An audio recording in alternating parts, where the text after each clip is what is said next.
नमस्कार. आपण श्रवण करीत आहोत परमपूज्य स्वामी वरदानंद भारती अर्थात पूर्वाश्रमीचे प्राचार्य श्री अनंत दामोदर आठवले लिखित हिंदू धर्म समजून घ्या. या समोरच्या घड्याळाचे स्वरूप काय आहे ते मला माहीत नाही, पण काही घड्याळे अशी असतात की त्यांना किल्ली द्यावी लागत नाही.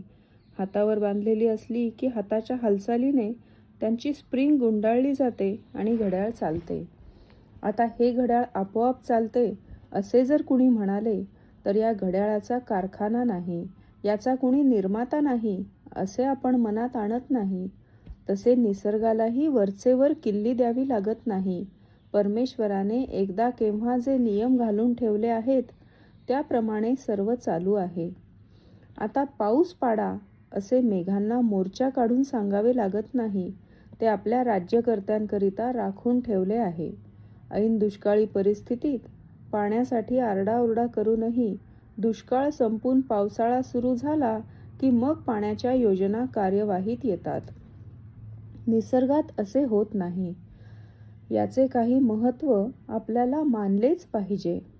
जन्माद्यस्य यतः सगळी सृष्टी ज्याच्यापासून जन्माला आली, ज्याच्या आश्रयाने राहते आणि ज्यात विलीन होते ते ब्रह्म, अशा स्वरूपाची ब्रह्माची व्याख्या ब्रह्मसूत्रामध्ये केली आहे.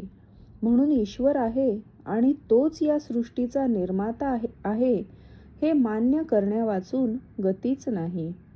याच ईश्वराला मग कुणी सूर्य म्हणतो, कुणी विष्णू म्हणतो, कुणी गणपती म्हणतो, कुणी शंकर म्हणतो. आपापल्या आवडीप्रमाणे भक्तांनी दिलेली नावे आहेत ही. या प्रत्येक देवतेचे कार्य सांगताना मात्र सर्व जगदिदं तत्त्वो जायते, सर्व जगदिदं तत्त्वस्थिष्ठती, सर्व जगदिदं त्वयि लयमेष्यति हे जसे गणपतीच्या संबंधात सांगितले गेले आहे तसे इतर देवतांच्या बाबतीतही अशाच स्वरूपाचे सांगितले जाते. तसेच इतर देवतांचे भक्तही त्यांच्या देवतेबाबत असेच म्हणतात. तवैश्वर्यं यत्तत् जगदुदयरक्षा प्रलयकृत असे शंकराचा भक्त म्हणतो. नमस्सवित्रे जगदैकचक्षुषे जगत्प्रसूती स्थिती नाश हेतवे असे सूर्याचा भक्त म्हणतो. याचा अर्थ असा की गणपती म्हणजे जगदुत्पत्ती स्थितिलय, विष्णू म्हणजे जगदुत्पत्ती स्थितिलय, शंकर म्हणजे जगदुत्पत्ती स्थितिलय, सूर्य म्हणजे जगदुत्पत्ती स्थितिलय, देवी म्हणजे जगदुत्पत्ती स्थितिलय. म्हणून गणपती म्हणजे विष्णू म्हणजे शंकर म्हणजे सूर्य म्हणजेच देवी. तत्व जर एकच आहे तर अमुक एका नावाचाच स्वीकार केला पाहिजे असा आग्रह धरण्याचे काहीच कारण नाही.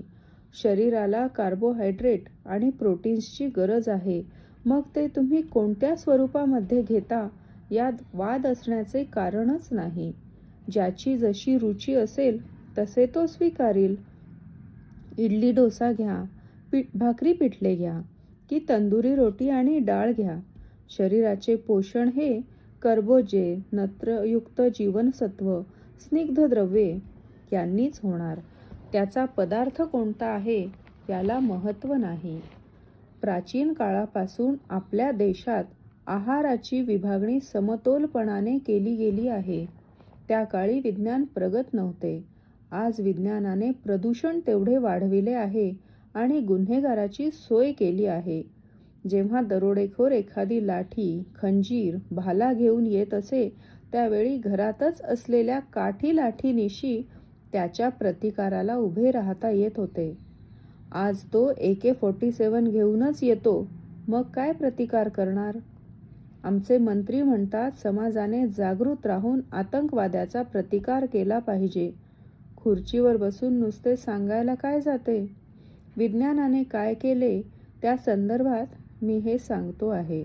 प्रदूषण वाढविले आणि आता ते कसे कमी करावे हाच प्रश्न विज्ञानवाद्यांपुढे उभा राहिला आहे. गंगा प्रदूषण दूर करण्यासाठी काही कोटी रुपये खर्च होणार होते. प्रत्यक्ष ते कोणाच्या खिशात गेले माहीत नाही. कारण ज्यांनी ही योजना काढली होती त्यांनीच एकदा विकासाचे गणित सांगितले होते की विकासासाठी कराच्या स्वरूपात जमविलेल्या 1 रुपयातील 85 पैसे व्यवस्थापनात खर्च होतात. असले नवीन युगातील महागडे व्यवस्थापन आज आपल्या देशात योग्य ठरेल काय? ते आपणास परवडणारे आहे काय? आमच्या विज्ञानाची हीच प्रगती म्हणावयाची का? परमेश्वराचे विज्ञान मोठे विलक्षण आहे. आज आपण इथे थांबणार आहोत. पुढील विचार उद्या ऐकूया.